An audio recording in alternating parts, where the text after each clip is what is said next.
नमस्कार. श्री पंत महाराजांचं चरित्र भाग 21. दत्तूवर बालमुकुंदांचा अनुग्रह झाल्यापासून करडेबुद्धी येथील त्याचे काही गुरुबंधू त्याचा द्वेष आणि मत्सर करत. बाळप्पा तर त्याचे वारंवार गोडवे गात आणि बेळगावास त्याच्या बिऱ्हाडी जाऊन तिथं भजन पूजन करत. त्यामुळे त्यांचा द्वेषाग्नी दिवसेंदिवस अधिकाधिक भडकत गेला आणि दत्तूच्या कंगाल स्थितीचा फायदा घेऊन त्यांनी एकदा त्याची फजिती करण्याचा घाट घातला. बाळप्पा बेळगावला दत्तूकडे गेलेस पाहून एके दिवशी सकाळी सुमारे 25 ते 30 मंडळी करडेगुद्दीहून निघून सुमारे 12 वाजता बेळगावास दत्तूच्या बिऱ्हाडी गेली आणि आम्ही फार दमून आलो आहोत, सकाळपासून उपाशी आहोत, त्यामुळे फार भूक लागली आहे, तर ताबडतोब जेवणाची व्यवस्था कर, असं त्यांनी त्याला सांगितलं. तेव्हा घरात 2 माणसांना पुरेल इतकीही शिधा सामग्री नसल्यामुळे त्याला मोठी विवंचना येऊन पडले. कारण त्यावेळी इतक्या माणसांना पुरेल इतकी शिधा सामग्री नव्हती आणि जवळ पैसेही नव्हते.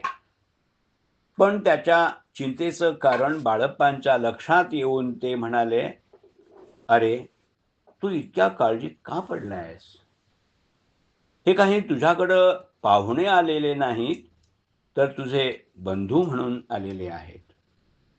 तेव्हा तुझ्याजवळ जे काही असेल तेवढ्यातच भागव आणि स्वयंपाक करून यांना वाढ, म्हणजे झालं. जा, तुझ्या पेटीत काही पैसे असतील तर बघ आणि मी सांगतो ते जिन्नस घेऊन ये. अशा प्रकारचे त्यांचे प्रोत्साहनपर शब्द कानी पडताच त्याला धीर आला आणि पेटीत पैसे नाहीत अशी त्याची समजूत असूनही त्यांच्या सांगण्याप्रमाणे पेटी उघडून तो आत पाहू लागला. तो त्याला 1 रुपया आढळला. तेव्हा मोठं आश्चर्य वाटून आणि समाधान वाटून त्यानं ती गोष्ट बाळप्पांना सांगितली आणि त्यांनी सांगितल्याप्रमाणे ताबडतोब बाजारातून जिन्नस आणले. हा सर्व प्रकार त्याच्याकडं आलेली मंडळी पाहत होती. त्या भयंकर महागाईच्या दिवसात 1 रुपयात 25 ते 30 इस्मांना पुरण्यासारखी जेवणाची तजबीज ती काय होणार? तेव्हा आज दत्तूची फजिती नक्की होणार या समजुतीनं ते आपसात त्याची कुचेष्टा करत होते. ही गोष्ट बाळप्पांच्या नजरेला आली आणि हे कुत्सित बुद्धीनं दत्तूची टवाळकी करण्याकरता आले आहेत हे त्यांनी ताडलं.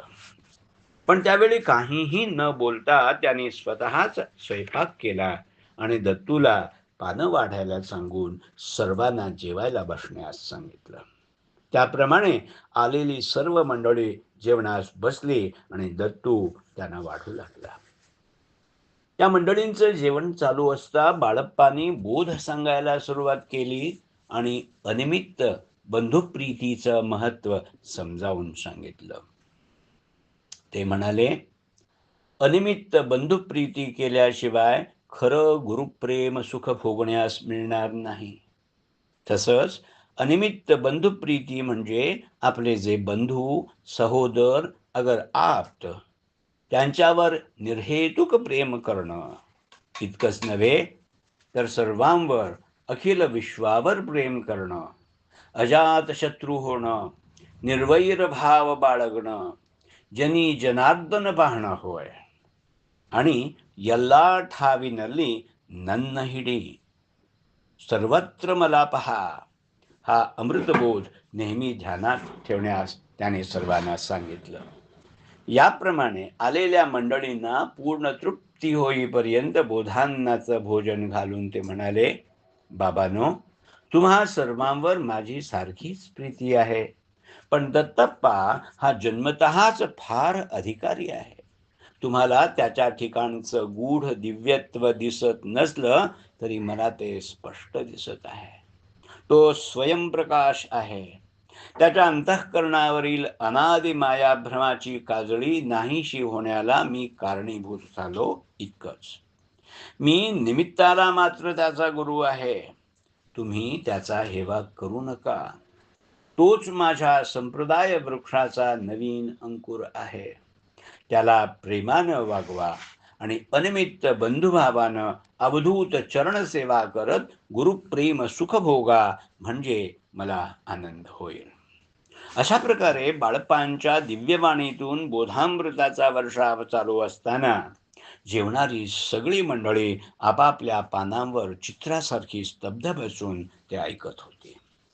काही जणांच्या नेत्रावाटी प्रेमाश्रूंच्या धारा चालू होत्या, तर काहींना एकसारखे प्रेमाचे हुंदके अनावर होऊन त्यांचा मधून मधून स्फोट होत होता. इकडं दत्तू एका बाजूला उभा राहून सर्वांगाचे कान करून तृषार्थ चातकाप्रमाणे तो बोधवर्षाव वरच्यावर झेलीत होता. त्याचं चित्त स्वानंदाब्धीत बुड्या मारत होतं आणि त्याला अनिर्वचनीय सुखाचा लाभ होत होता. याप्रमाणे सर्व मंडळी समरस सुखात डुलत असल्याचं पाहून बाळप्पांना फार संतोष झाला आणि त्यांनी आपला बोधौघ आवरता घेतला आणि त्या दिवशीचा भोजन समारंभ आटोपला. जेवणाऱ्या मंडळींची पूर्ण तृप्ती झाली. इतकंच नव्हे तर त्यापैकी काहींनी तेथील प्रसाद आपल्या बरोबर बांधून घेतला. जेवण आटोपल्यावर दत्तूकडे आलेली मंडळी करडेगुद्दीला परत गेली. त्यापैकी बहुतेकांना त्याच्या अतुल गुरुभक्तीबद्दल आणि त्याच्यावरील गुरुकृपेबद्दल फार कौतुक वाटलं आणि ते त्याचे धन्यवाद गाऊ लागले. पण तशा स्थितीतही एक दोन व्यक्तींना मात्र समाधान वाटण्याऐवजी आज चार चौघात आपला अपमान झाल्याचं वाटून त्यांच्या ठिकाणचा दत्तू संबंधीचा मत्सराग्नी अधिकच भडकला. आम्ही इतकी वर्ष बाळप्पांच्या सन्निध घालवली आणि त्यांची सेवा केली, असं असूनही त्यांचं दत्तूवर, या कालच्या पोरावर अधिकच प्रेम आहे आणि त्याला आपला मार्ग चालवण्याचा अधिकार देऊन आमच्या देखत ते त्याचे गोडवे गातात. हा आमचा उपमर्दच होय, असं ते म्हणू लागले. त्या दिवसापासून ते त्याचा अधिकच द्वेष करू लागले आणि बाळप्पांना तो अधिकच प्रिय वाटू लागला. सिद्धांत अवधूत चिंतन श्री गुरुदेव दत्त.